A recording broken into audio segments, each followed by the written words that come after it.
Welcome back to our channel. Good morning, good afternoon, good evening, your time. Thank you guys for your continued support. Subscribe to our channel if you haven't, and turn on the bell for more video. This video about what is all about what is happening in the eastern part of Nigeria. The king of South Africa, he's presently in Anambra State, has this to say, and why Nelson Wike and Umahi can never become vice president nor president of Nigeria. Please watch, and I'll see also my next videos. Please watch.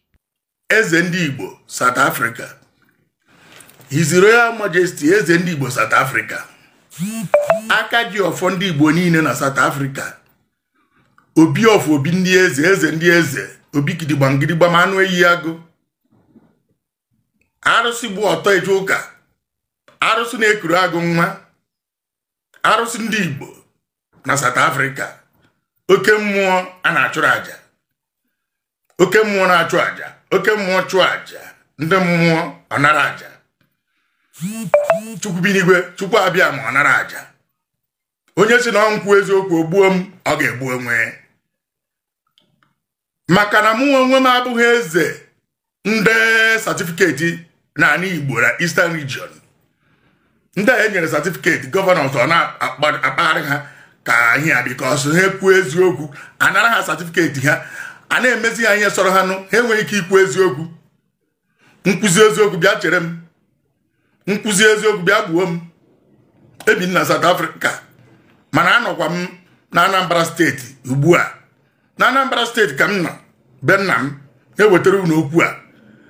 Wee na-asị obere egbu mgbuo onwe na-eke na oye na afọ na nkwọ. Obere egbu ndị stand security gbuo onwe na-eke na oye na afọ na nkwọ. Obere egbu ndị Igbo. Obiara eme ka agaghị enwe onye ọbụla na-arụ sabotu eje achọrọ ka enwe Biafra independent. Ya were ala zere mmiri.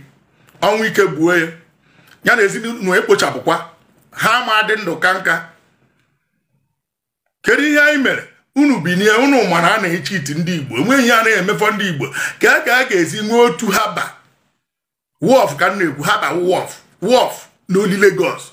Ebe ocean gbara Nigeria niile gburugburu. Mmiri gbara Eastern Region gburugburu. Anyị nwere mmanụ. Ọ bụ eziokwu na Obianọ na ndị otu ya na-eji amị mmanụ ndị Igbo ụdị ndị China n'oshi. Gọvanọ okezi ikpeazụ ha. Hope Uzodimma ndị gọvanọ nọmba 4 bụrụzie nọmba 1. Ihere mee ndị gọvanọ Eastern Region. Gọvanọ Dave Umahi ihere mekere. Kedu ihe na-asụrụ in tongues kwuo eziokwu? Ka ihe unu ji ọbara ndị mmadụ amama kọt unu nọ na Wike onye eso. Ọkwụsị bụ onye Bini. Ala nna anyị eji ha nabata gị ụbọchị ị ga-anwụ. Ihere ga-abụ oke gị na ezinụlọ gị. Fọgụ nwe isiri bụ onye Igbo, ihere bụrụ nke gị. Ụmụ Adolf Hitler si gọvanọ so ndị 419 naanị mmachakwa abama mgbe unu na-abịa South Africa egwu 419. All of you. This is why ama m Imo ọ ga-enwekwa ezigbo gọvanọ tiri ihe to ihe tiri wata ụwa ọgụ because ọ ndị na-arụ ọrụ ndị wayo juru na n'Imo steeti na ewerezie ndị gụrụ akwụkwọ prọfesọs ma ihe ha na-eme wepụ ha werezie ndị ochi tikọị n'ọchịchị ha jide Imo steeti na-aghasasị. Gọvanọ Obianọ agbawakwuo n'elu utu ha onwe ihe ọ na-arụ ọṅụcha aka ọ na-ekwugheri onye eze ọbụla kwuo okwu ọ nara ya satifiketi ya. Abụghị m eze satifiketi. Onweghị onye ga-anarakwudi mgburugbere eze satifiketi na Igbo bịa nara nye nwa ọnụ the day ị na-echeta ịnara satifiketi isoro nna nna anyị ha laa mmụọ. Eji m ọdịnala aga ezuru nke eme omenala Igbo someje, ala Igbo someje, ala Biafra someje. Kedu ka gọvanọ anyị ga-esi nọ na na-egbuchasị ndị Igbo? Ndị unu na-achị ka a na-egbuchasị Fulani herdsmen bandit n'elu ka esi gbuo prezident ndị Chad gbukwa nwa ya. Ọhịa unu chọrọ. Ka ihe unu na-agbara na gburugburu unu eji ha ekwu kwuo na eziokwu ka o wee dụrụ ka ndị unu wee tee aka. Maka na ihe ọ bụla i mere ga-eche gị che ụmụ gị che gị. Ego a gaghị eri nwụrụ. Abakari oriri eri were nwụrụ. jighọzi arụ o nwere nsogbu na brain o jighọzi arụ ndị kabat nọrọ ebe ahụ na-eme ihe sọrọ ha na-egbuchasị ndị mmadụ ndị amị na polisi were egbe enye ndị Fulani herdsmen si na ha echegharịana a na-asị bandit a na-asị terrorist sorry ha were egbe baa n'ala Igbo jee na Abakaliki jee n'Imo na-egbuchasị ndị mmadụ lee ka gọvanọ Obianọ Hope Uzodimma si wee mee invite Boko Haram Fulani herdsmen bụ ndị amị maka na ndị amị na-arụ ana ha abata n'ala Igbo na-egbuchasị ndị be anyị na-emebiri anyị ala dị nsọ anaba anyị tigbobe unu ndị mmụọ ga-atọ n'udo bụrụ unknown security na-egbugbu udo unu na-anwụcha isi ya agaghị enwe nwe onwe mgbe eze ndị Igbo na South Africa na-ekwu na ama enwe ihe a na-akpọ road block ebe ọ bụ na afụ road block na ala Igbo sụmụnye ya ọkụ sụmụnye police station ọkụ sụmụnye road block ọkụ gbuo ndị amị aha na ndị polisi ahụ nakọrọ ha egbe na ha emere mpụ n'ezie ochi ha na-ezu ndị amị na polisi were egbe nyezie ha bụzi igbu ndị Boko Haram na Sambisa ha forest ha eburuzie ndị Igbo ka ha ji amụ ike otenu unu mebere ha ihe unu eche na otu o si dịbụ na civil war oge nke Ojukwu ọdịda unu ama eme n'isikwa ihe dị n'ime ya anyị nwa ndị nọ na South Africa ga-abata unu mụkwuru South Africa ihe anyị pụrụ ime anyị dị mgba agba anyị ga-abata mee unu afụ n'anya ndị Fulani herdsmen chere na anyị na-abịa ndị amị niile nọ na mba ụwa ga-abata na Biafra land unu anyị ga-achụ udo unu chụkpuo unu desert unu eje nwụchasịa na desert ndị gọvanọ ala Igbo Eastern leaders ma ndị ọha na eze a na-akpọ George Obi ọzọ chegharịanụ oge ọbụla Eastern security IPOB unu akpụrụ ha n'ọnụ ke ndị ga-ewetara unu Biafra ndị Oduduwa mee nke ha peacefully unu a na-edebe ahụ na na-erespekt unu na iberibe ahụ unu dara enweghị eze ga-ekwu eziokwu ndị na-anụ uwe egwu ọgwụ igbuchasị imeri useless rituals jiri ọbara ndị ụmụ mmadụ ụmụ nke gị ọ dịrị ana m enye iwu tata gọvanọ niile kpọta ụmụ ha ka ha bịa rụba amị na polisi chebe kpụrụ sekuriti ndị gọvanọ Eastern gọvanọs niile fọmụrụ ebube atụrụ ka ọwa ebube ewu ka ọwa ebube ọkụkọ ka ọwa ebube ọchịcha ka ọwa ebube mgbere kpọọ na ụmụ unu ka ha buru ụzọ war front etu esi eme Idris buru ụzọ na ejebe agha na ihe bifo egbuo ya na Chad otu akụrụ kwesịrị iburu ụzọ maka ndụ unu ụsọ na egoro Tinubu ndị unu na-azọpọtụ ga-achị anyị achọghọzi Naijiria ihe anyị chọrọ bụ Biafra anyị chọrọ inwere onwe anyị ndị Igbo anyị chọrọ inwere onwe anyị onye Igbo ọbụla eze ọbụla gọvanọ ọbụla anaghị asọpọtụ Biafra IPOB na Nnamdi Kanu werekwa na zere mmiri ya dịkwara gị mma na Eke na Oye na Afara nkwọ ọnwụ ike gị na ezinụlọ kpochapụkwa unu ga-ata udo afụfụ akarịa oghere ka m na-ese ndịrị unu ụchụ ụbịam ga-eso udo unu anwụcha isi ya anyị ga-enwe Biafra chụpụ unu maka unu ife ejuna unu bụ sabotuas Pharisees unu lọvụrụ ego na atụrụ anụmanụ karịa mmadụ Igbo gị makwa ihe onye Igbo igbu onye Igbo a na-asọ ya nsọ onye Israel igbu onye Israel otu ka ọ dị n'ala Igbo mana ndị eze ama ekwu bikọs ihe ha ji satifiketi igwe ndị satifiketi mụ ha abụghị eze satifiketi ihe mbụbo menyere nye mbụbo ọ natara mmụọ ozi oke mmụọ arụsị na nkwute arụsị unu uche na arụsị adịghị ike ngwa ha bata n'ala be nna nka aṅụ na ihe a gbuchasịa ha ebe unu ofiriri na ihe unu ma ife ọmụ bụ eze ndị Igbo South Africa eze na-achị ndị Igbo niile na ndị Naijiria niile ka m gwazie gị ihe niile mmụmụ fọmụrụ ya n'obodo a soro na-achị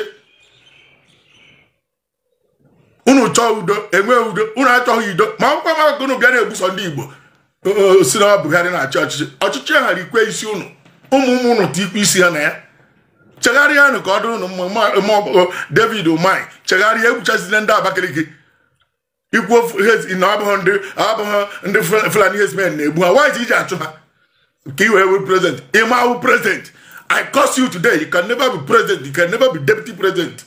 Jede n'okwu ka nna akọsụ ka arụsị niile dị n'Ebonyi na akọsụ ndị mmụọ n'Ebonyi na akọsụ David Umahi. You can never be governor. Wike, you can never be deputy president. I mean, Umahi David Umahi, you can never be president of Nigeria. You can never be deputy president of Nigeria. I curse you today. Wike, I curse you today. Rivers State Governor. You can never be deputy governor of Nigeria. And they can never be president of Nigeria. I curse you with the Orumwonu River State. Orumwonu Biafra land. I use it to curse you today. All two of you can never smell the seat of vice president of Nigeria or even president of Nigeria. You can never work for you people.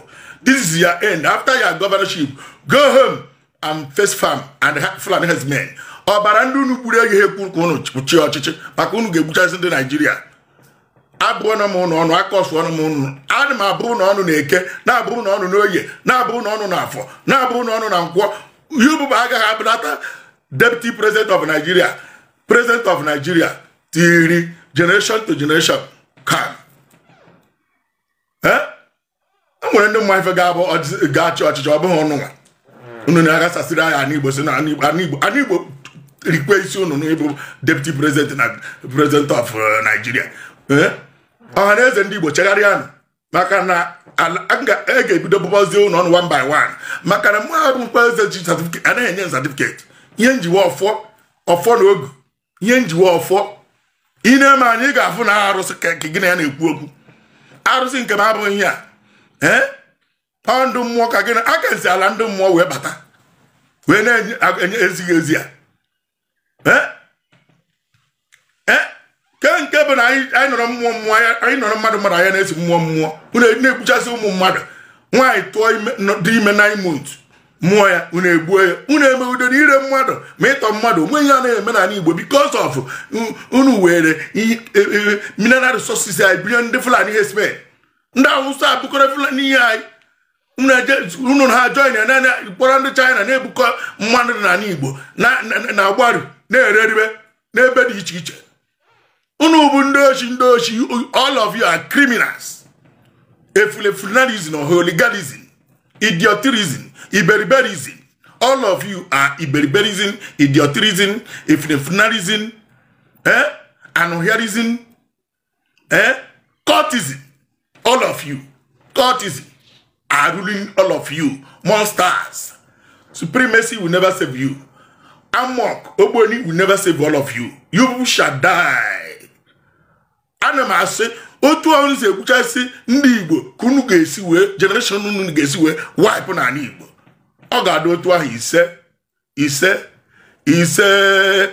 wee na-asị Chukwu Okike abịa agọzie m na ndụ Kanu ebe ọbụla ọ nọ n'ugbu a nọnyere ya chebe ya gbaa ya ume mụ onwe mba eze Igbo na South Africa eze ndị eze obi of obi ndị eze anụ iyi agụ oke mmụọ ọ natara mmụọ ozi na-asị Nnamdi Kanu gị na family gị unu ga-adị ndụ fụ Biafra unu ga-adị ndụ fụ Biafra IPOB unu ga-adị ndụ fụ Biafra Biafra ga-adị anyị ga-enwe independent onye sunu unu ama afụ Biafra n'iru unu ha werekwa ala zere mmiri ọnwụ ike bụrụ oke ha ọnwụ mbere egburu oke ha Fulani herdsmen gbuchasịa ha onwe ihe na-emenụ ndị Britain ga-ebido inu onu unu United Nations ga-ebido inu onu unu ICC ga-ebido inu onu unu ihere ga-abụ oke ndị Igbo leaders na-play politics with the life of their own people. Shame on them. Nnamdi Kanu ya dịrị unu mma. IPOB Chukwu chebe unu unknowing gunmen Chukwu Okike abịa ma chebe unu kpuchibe unu n'ike arụsị ndị Igbo chebe unu unknowing gunmen ndị mmụọ na mmadụ chebe unu oru mmụọ nnu mmụọ nọ na Igbo chebe unknowing gunmen chebe ndị Eastern Security Network chebe Nnamdi Kanu chebe ndị IPOB ọ ga-adịrị unu mma na Eke n'Oye na Afọ na Nkwọ nwoke agba egbu unu nwaanyị ama egbute unu ga-egbuchasị ndị amị gbuchasịa ndị polisi gbuchasịa ndị Fulani herdsmen ha ncha niile ga-anwụ n'iru unu azụ ahụ ụkwụ nye ha na nichasịa ha Biafra ga-abịa agọzie m unu na Eke agọzie m unu n'Oye gọzie unu na Afọ gọzie unu na Nkwọ wee na-asị nna nna anyị ha n'afa nna nna ha na ndị ala Chukwu abịa ise